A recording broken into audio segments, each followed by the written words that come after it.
When we talk about democracy, we usually think big, right? We look at nations, at states. Today, we're going to do something different. We're going to look at the soil. This isn't about taking sides or predicting a winner. This is a deep, nonpartisan look at how a people's mandate is built, using the hard language of data to understand the voice of a community. So, where are we? We're here, Phomching, in the Mon district of Nagaland. This is a place with a soul, deep cultural roots, a fragile rural economy, and, as you'll see, an almost unbreakable faith in the power of their vote. This is where our story starts. 96.68%.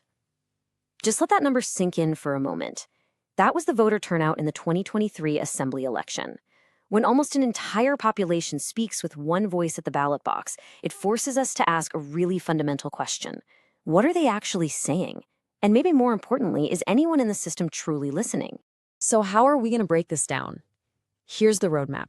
First, we'll get to know the land and the people, the soil of Phomching. Then we'll do a forensic dive into the numbers from the last election. After that, we'll diagnose what went wrong, lay out a strategic framework for rebuilding, and finally tie it all back to what really matters: governance. All right, first things first. To get a grip on any election, you have to understand the people, not as statistics, but as a community. So what does Phomching look like? Well, it's a scheduled tribe reserved seat with just over 17,000 voters. It's predominantly the land of the Konyak Naga community. And the economy here is tied directly to the land. It's fragile, it's rural, and it moves to the ancient rhythms of Jum, or shifting cultivation. And as we just saw, their belief in voting is incredibly strong. And right here, this is the heart of the matter. You have this incredible, almost absolute faith in the democratic process on one side, and on the other, you have a long list of persistent unmet needs. This is the central friction, the core tension that we need to understand. Okay, let's switch gears and look at the hard numbers. See, numbers don't have an agenda. They just tell a story. Our job is to figure out what that story is. And wow, the 2023 result was a knockout. The BJP candidate walked away with over 58% of the vote. The NCP was a distant second at 41%. But look at this. The real shocker is the Naga People's Front, the NPF. Their candidate got just 0.07% of the vote. That's 11 votes. I mean, think about that. That's not a loss, it's a complete wipeout. So the winning margin was 2,877 votes. Now, in a constituency this size, that's not just a number on a spreadsheet. That represents entire villages, families, and communities that decided together to make a change. So what does that mean for anyone trying to win it back? It means you need a 17% vote swing to flip the seat. Let me be clear, that is not a gap you can just bridge with a few rallies. It's a chasm. It requires a fundamental shift. But here's the thing. History tells us that big swings can happen here. Just look at the track record. The seat has changed hands again and again. It's been with the INC, the NPF, the NDPP, and now the BJP. Phomching is not loyal to any one party. It seems loyalty here has to be earned every single time. And this chart? It shows you just how dramatic that reversal was.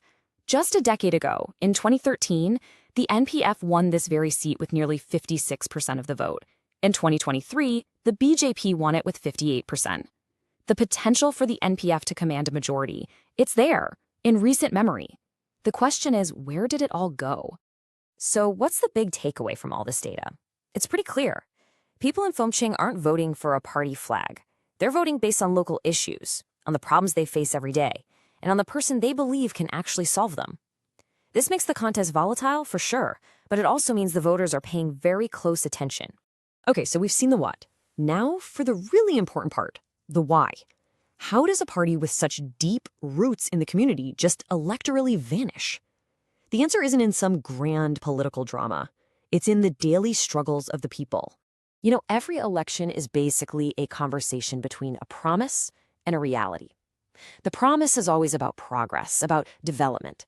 But the reality on the ground in Phomching, it's a long list of high-intensity grievances, the kind of deep, nagging problems that shape your entire life. And we're not talking about abstract policy debates here.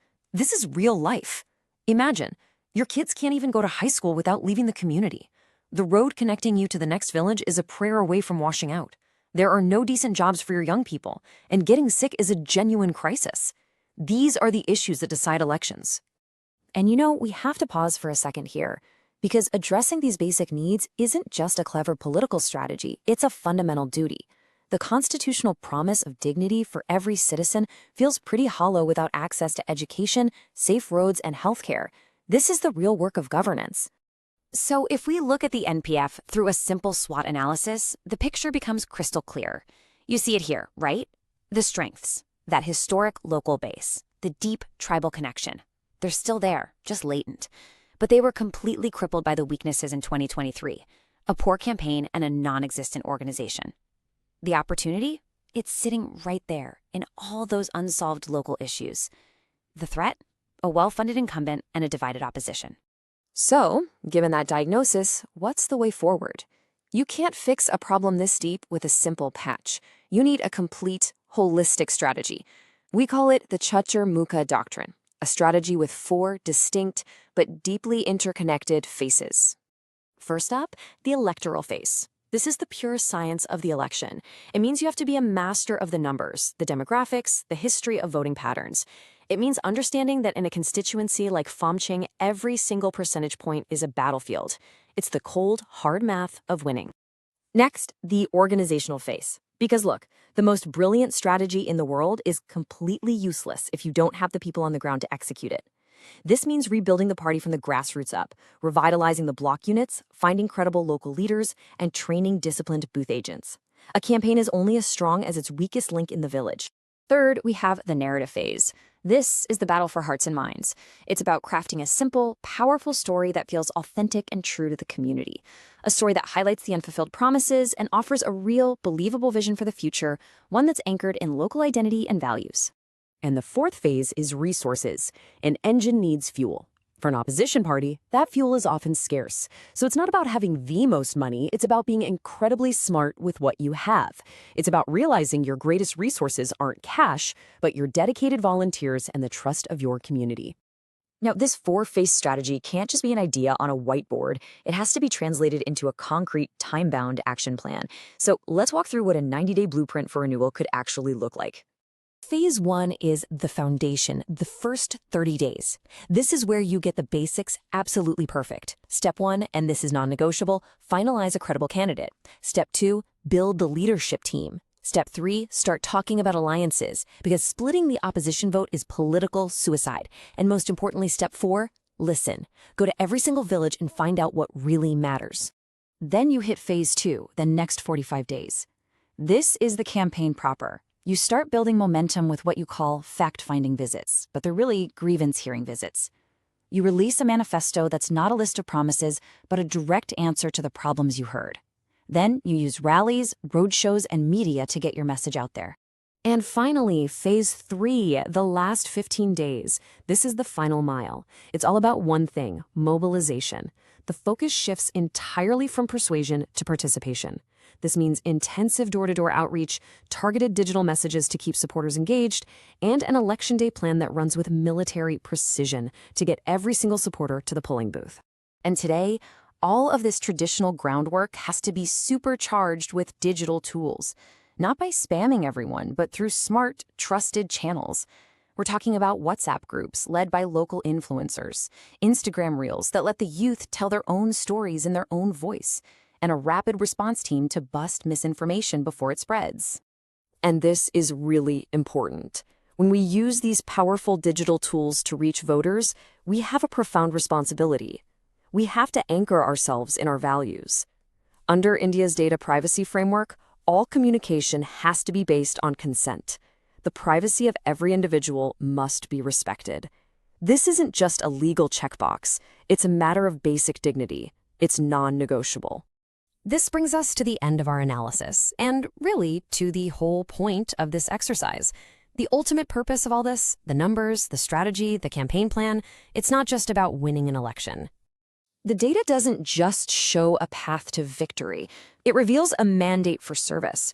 Every grievance we mapped, every vote we analyzed, that's a human voice asking for a better life.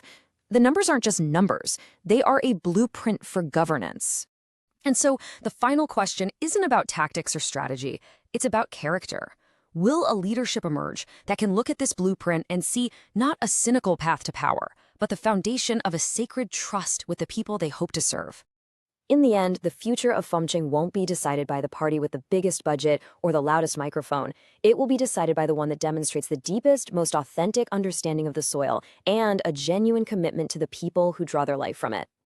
If you want to become a people-centric leader and uplift your constituency, get in touch with blueprintstrategies.ai at mgr@blueprintstrategies.ai or call 080-4204-1602.